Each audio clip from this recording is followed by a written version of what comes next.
Assalamualaikum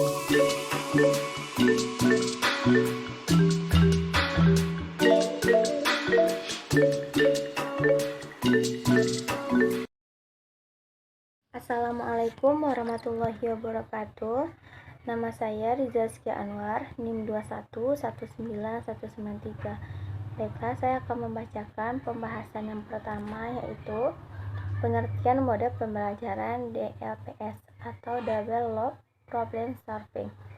DLPS adalah variasi dari pembelajaran dengan pemecahan masalah dengan penekanan pada pencarian kausal atau penyebab utama dari timbulnya masalah. Jadi berkenaan dengan jawaban untuk pertanyaan mengapa. Selanjutnya, menyelesaikan masalah dengan cara menghilangkan perbedaan yang menyebabkan munculnya masalah tersebut. Pembahasan yang kedua yaitu langkah-langkah pelaksanaan DLPS. Langkah-langkah yang pertama yaitu mengidentifikasi masalah. Yang kedua, mendeteksi penyebab langsung dan secara cepat menerapkan solusi akar masalah.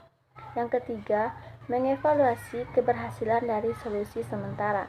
Yang keempat, memutuskan apakah analisis akar masalah diperlukan. Jika iya, yang kelima, mendeteksi penyebab masalah yang arasnya lebih tinggi. Yang keenam yaitu merancang solusi akar masalah. Sekian dari saya.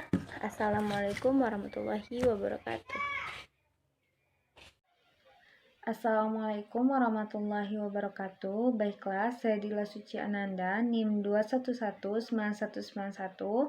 Kali ini saya akan melanjutkan presentasi makalah yang poin ketiga, yaitu kelebihan dari pembelajaran Double Loop Problem Solving. Kelebihannya yaitu yang pertama dapat mengungkapkan penyebab secara internal ataupun eksternal timbulnya suatu masalah secara benar. Yang kedua, melatih siswa untuk terampil dalam mengungkapkan penyebab dari timbulnya suatu masalah. Yang ketiga, pembelajaran ini melatih dan menumbuhkan orisinilitas, ide, kreatif, kemudian kognitif tinggi, krisis komunikasi interaksi, kemudian sharing, keterbukaan, dan sosialisasi. Yang keempat, model ini dapat membuat pendidikan di sekolah menjadi lebih relevan dengan kehidupan khususnya dengan dunia kerja. Yang kelima, proses belajar mengajar melalui pemecahan masalah dapat membiasakan para siswa menghadapi dan memecahkan masalah secara terampil. Yang keenam yaitu solusi pemecahan masalah dapat dijadikan siswa sebagai acuan hidup dalam kehidupan sehari-hari. Yang ketujuh, siswa dituntut untuk berimprovisasi mengembangkan metode, cara, atau pendekatan yang bervariasi dalam memperoleh jawaban siswa yang beragam. Kemudian, yang kedelapan, tipe ini merangsang pengembangan kemampuan berpikir siswa secara kreatif dan menyeluruh. Yang kesembilan, yaitu menumbuhkan rasa kebersamaan siswa melalui diskusi akhir dari pemecahan masalah. Nah, poin keempat yaitu kekurangan pembelajaran double loop problem solving. Yang pertama yaitu sulit menggali dan mengenali penyebab dari timbulnya masalah yang sebenarnya. Yang kedua, adanya masalah yang tidak relevan dengan materi pembelajaran. Yang ketiga, menentukan masalah yang tingkat kesulitannya sesuai dengan tingkat berpikir siswa memerlukan kemampuan dan keterampilan guru. Yang keempat, proses belajar mengajar dengan menggunakan model ini sering.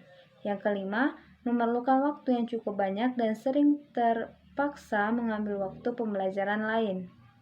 Dan yang keenam, mengubah kebiasaan siswa belajar dengan mendengarkan dan menerima informasi dari guru menjadi belajar yang banyak berpikir, memecahkan sendiri atau kelompok, yang kadang-kadang memerlukan berbagai sumber belajar, merupakan kesulitan tersendiri bagi siswa. Sekian, terima kasih. Assalamualaikum warahmatullahi wabarakatuh.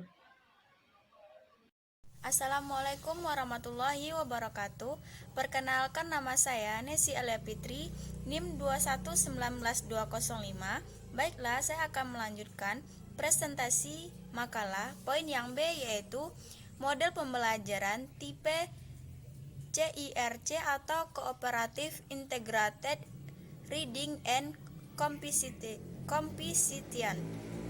Baiklah, yang pertama yaitu pengertian mode pembelajaran tipe CIRS atau Cooperative Integrated Reading and Competition. Model pembelajaran adalah kerangka konseptual yang menuliskan prosedur yang sistematis dalam mengorganisasikan pengalaman pembelajaran untuk mencapai tujuan belajar, serta berfungsi sebagai pedoman bagi para perencana pembelajaran dan bagi para pendidik dalam merencanakan dan melaksanakan aktivitas belajar mengajar. Pembelajaran kooperatif tipe CIRS pertama kali dikembangkan oleh Robert E. Slavin dan kawan-kawan. Alasan utama pengembangan metode ini karena kekhawatiran mereka terhadap pengajaran membaca, menulis, dan seni berbahasa oleh guru masih dilakukan secara tradisional. CIRS merupakan suatu program komprehensif untuk pengajaran membaca dan menulis pada kelas-kelas tinggi sekolah dasar dan sekolah menengah pertama.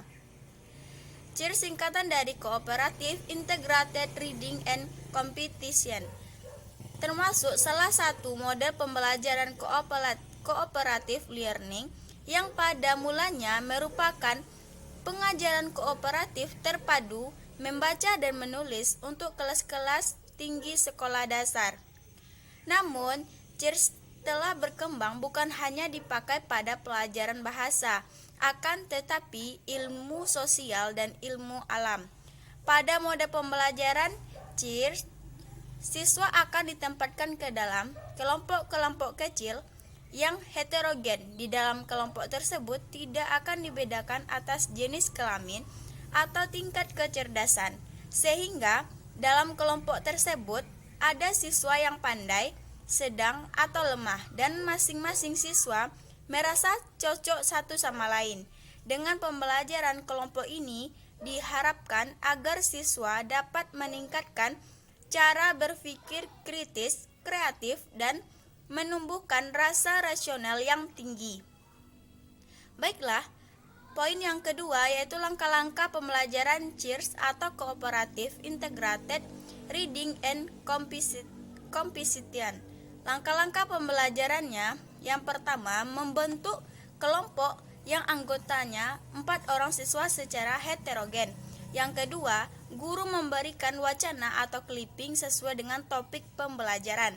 Yang ketiga, siswa bekerja sama saling membacakan dan menemukan ide pokok dan memberi tanggapan terhadap wacana atau clipping dan ditulis pada lembar kertas. Yang keempat, mempresentasikan atau membacakan hasil kelompok. Yang kelima, guru dan siswa membuat kesimpulan bersama. Yang keenam, penutup. Dari fase tersebut dapat kita perhatikan dengan jelas. Fase yang pertama, pengenalan konsep.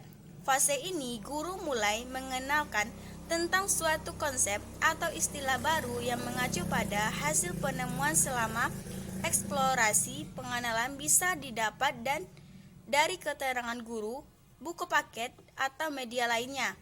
Yang poin yang B, fase kedua, eksplorasi dan aplikasi. Fase ini memberikan peluang pada siswa untuk mengungkap pengetahuan awalnya, mengembangkan pengetahuan baru, dan menjelaskan fenomena yang mereka alami dengan bimbingan guru.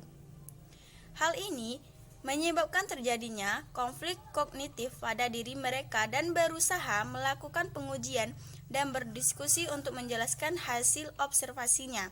Fase yang ketiga, publikasi.